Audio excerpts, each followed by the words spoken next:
life. Ladies and gentlemen, Mbarara City versus Express Football Club live here at the Kakyeeka Stadium. This promises to be a battle till the very death.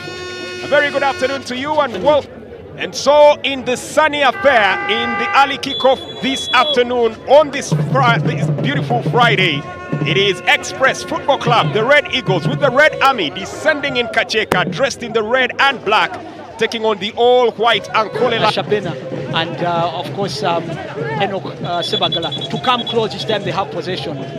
This time the referee Henry Byaruhanga is running out of patience with the antics of the Red Eagles. And this time Daniel Shabena will be the culprit, caught with his hand in the cookie jar. Raised that foot way too high. And you have to get away to the midfield here, well controlled and almost losing it here, but still managing to retain. And now Augustin Kakyeeka Stadium goes to the ground. Referee plays advantage. Eventually, the advantage is taken away and the referee pulls it back for the initial foul here on Kakyeeka Augustin, who by his normal standards has not yet fully come into this game. We know him for being quite the cat among the pigeons. Tonight, still getting to terms with how he should influence this game. Yeah, that is true. The thing is that Kakyeeka has some real good flair and very good passing range, and is yet to actually stamp his authority on the game. Well, here comes the breakaway coming in from Joseph Akwanda Naho, and that's a risky challenge.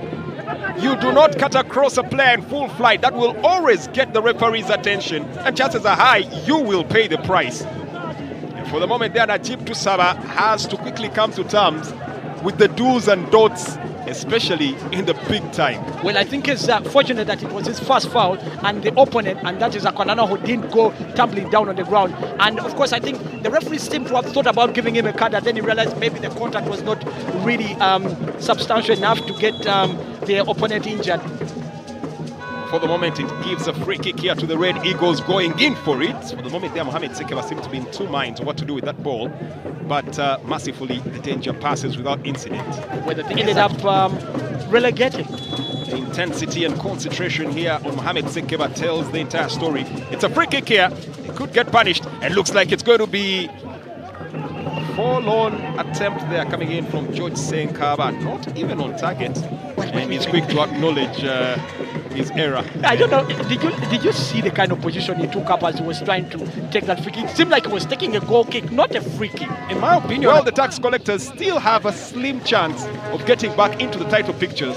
But even more importantly, the Jogos, who are getting buoyant with the turn of form and need to find consistency, are definitely in that relegation picture. Yes, of course, just as you're talking about that, Akwanda almost gave express lead, but referring to AC Villa, they are not yet clear of that relegation zone, and that's why that game also comes in at a time that is very important for them. For the coach, I was having a chat with him. Consistent rhythm in the game. It's still a bit of a cat and mouse game. Real stat about it, something that is coming into the box area, and the Bison Chitegenyi feels like he had the right to attend to that ball, and Walusimbi disagrees. For the moment, Otim is the man that is on the ground, writhing in pain. Chitegenyi protests his innocence, believes he had the right to go, and I probably would agree with him. Let's just have another replay. The feeling is mutual, by the way, Jermaine. I don't understand why Walusimbi would try and condemn Chitegenyi. And the cross is put into the danger area, plotting it out there. The central defender is in the box area looking to strike and pounce. And now the Bison, Chitegenyi, shows too much of the ball, and the final strike comes in from the overlapping, marauding centre-back. That should probably tell you what they do have on their agenda. It's 3 points and nothing less. Well, they've done well there. If you look at the way they were exchanging the passes, the way they were opening up that Express defense, and the kind of pressure that they applied on the Express defense. I just don't understand what Enoch Sebagala was doing, dilly-dallying with the ball there right at the edge of this penalty area. And the final ball against on how he executed that as it went over the bar. Ball crossed in, and there's nearly a flick in there, but the referee says that's a foul. And for the moment, Raymond Walugembe will not have any reason to celebrate here as the game does continue. No changes in personnel after 45 minutes. Still as they were is how they attempt to go about the second 45 minutes. And can it yield dividends for either of the two teams? Both will be hoping that can be answered with a definitive yes. For some of the other teams in the relegation area, they'll be hoping for a... failed to do was get the ball into control. He let the ball run past him, and once the ball goes past you, it makes it very difficult. Well, Okwalinga is here once again. Okwalinga having the ball stuck at his feet, tries to work out a magic trick in here. But for the moment, Express managed to get away with it. And Chiteganyi should have taken advantage there to get the tap in. Instead, they let the ball go away. But once again, the talismanic skipper leading by example and pulling right from the front. You want to see more of that from your game leaders. Well, I think one thing that Mbarara is showing now is that they have no reason to fear Express, and Okwalinga is showing that he can match the best that are in Express, and he's showing that kind by imposing himself and by trying to engineer some chances for his side. They just need to keep bouncing. They just need to keep the pressure on. Then you think that with that kind of momentum. Biamukama, Toki, as he prefers to call himself. Trying to cross the ball, that's cleared away, and a chance here for Ivan Mayanja. Cho. That would have been breathtaking there from the youngster. And for the moment, the Akole fans are saying, "Hi, Bambi." The young lad nearly punishing them there. I'll tell you something, that kind of play coming in now from Mbarara City doesn't suggest that these players really know that they're in a very, very deep hole, that they need to play better than they're doing. If you let that kind of opportunity fall to your opponents, and it clearly shows that you're not interested in somebody who has no contribution. When things are not going well, then that's when it comes up. He's not paid, he's not talked to the players well, and things of that kind. Oh, well. It's a flamboyant title as well. CEO, Chief Executive Officer. 58 minutes of the game played. Mbarara City 0, Express Football Club 0. This is the Star Times Uganda Premier League. And of course, it's brought to you by Pilsner Lager, the official beer brand of the Star Times Uganda Premier League. Stand tall, stride on. Your time is now. And for Mayanja, his time is beckoning closer and closer. Another strike, actually. Yeah. So you can see clearly the message. And Sieri tries to go for the overhead volley. And the referee calls for a substitution. Jasper Hewa came out for Sadati Nsubuga.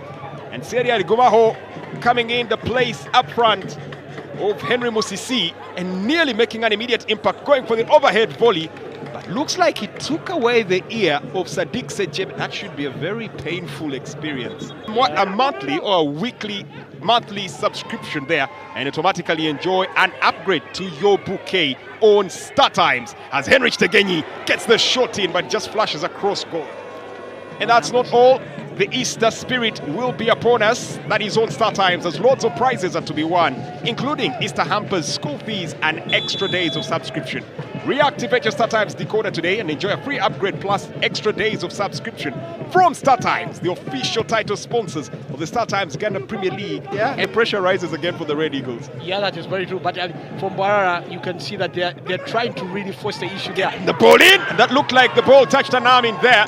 And the player goes down, Seria Rigumaho. Referee says nothing, do it. And now looking for a quick counter-attack. Biamukama turning the ball through in possession. Nice play coming in from Mayanja. Gets it out onto the wing. Here comes Sebagala. Sebagala in possession. Sebagala drifts away from one, drifts away from a second one. Assessing options here, clips it in. Looking for Mayanja. Tries to thread it in, but that's a bit heavy.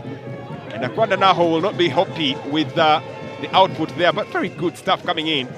As Sadati Nsubuga is all over the place and now threads the ball in. Henrich Tegenyi in a possession, takes a shot, takes a deflection. Okwalinga took a second too late, and that was a saving tackle there. Split second later, it would have been into the back of the net. Take a bow, John Biamukama Tohi.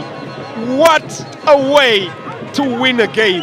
If they do, they will remember this man. Well, the thing is that Biamukama John, that kind of performance and just shows you of a player who is actually working so hard. We'll have to constantly watch that counter-attack, the spreading of the wings, and this man, Akwanda Naho, Joseph, spreads it through the center. Nice pass landing at the feet of Mayanja, who has to go for a 360 turn and find John Biamukama ever available and ready to help out, and now whips in a teasing cross. But Sekeba seems to have his bearings correct. Well, that was not an easy one to take. I can tell you, Jermaine, any slight bounce there, and it would easily be a good counter-attack there for Mbarara. But you can see that if they secure the 3 points, it wouldn't be the least that they would deserve. They've looked the better side, they've looked more lively, and they've looked more fired up. What they need to do now is to ensure, because with the last minutes in this game, they need to make sure that they defend well. Otherwise, they need to make sure that they reduce these openings that Express seems to find on the counter. Well, let's see how this is actually going to come through. All right. Well picked up here by Goalkeeper. Man in end-to-end action, Jermaine. Yeah.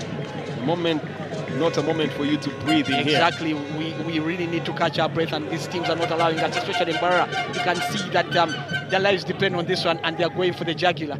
Going for the jugular, but for some reason, that knife is pretty blunt. The team that has scored the second round game, and if you add the first round that they did not win their last first round game against Bright Stars, that will mean that 8 successively games without a win. That's not good form. Well, if you look at the entire season, it's 17 points they've collected. 16 of those points have come here.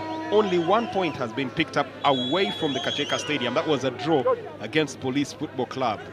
Yeah, that is again a very not good one. Not surprised would have been expected too in this second round. Oh, there's a blunder, and Lucio has to clear the ball from the goal line, and it's headed over by the Bison. Dennis Otim is now furiously attacking the referee, and the referee says, "I will not take dissent." Otim is furious. The team is after him. It stands to question. The referee says, "Step aside and get your yellow card." Otim believes that he was attacked in there and should have been defended. Instead, I think he made a miscalculation with how he came out in there. Yeah, exactly. I agree with you, Jermaine. I don't think that your team has any claim that he's not been protected, because he came in, and the forwards of Mbarara were trying to head the ball, and he came in and just mistimed the ball. So if he mistimes the ball by running into his opponent, then he cannot blame the referee. Bringing on, of course, Kakyeeka, an attacker, to try and push forward, try and get numbers up front, to try and see that they can get a goal. Now miscommunication and a chance! Into the back of the net! Into the back of the net, but the referee calls it back here. Ooh la la. The Red Eagles cannot believe what's happening here. Referee points to a Ooh. We need to see that. Oh my word. We need to see that again. It's the ref seems to have seen a foul before the completion of that move. We need to see that, and the long ball was brought in. No, the thing is that he bent over. Yeah, I think the referee is right there. It's not acceptable to bend over, and then I think the referee was right. We missed that one. The pain in here. Tries to get the ball to Chitegenyi, but the ball is cleared away, and I'll try to host it in here. And that will be all that she writes in this particular game, as the referee, Henry Byaruhanga, brings this one to a close. At the end of the day, for those that called it that it would end as it started, seem to have this one right.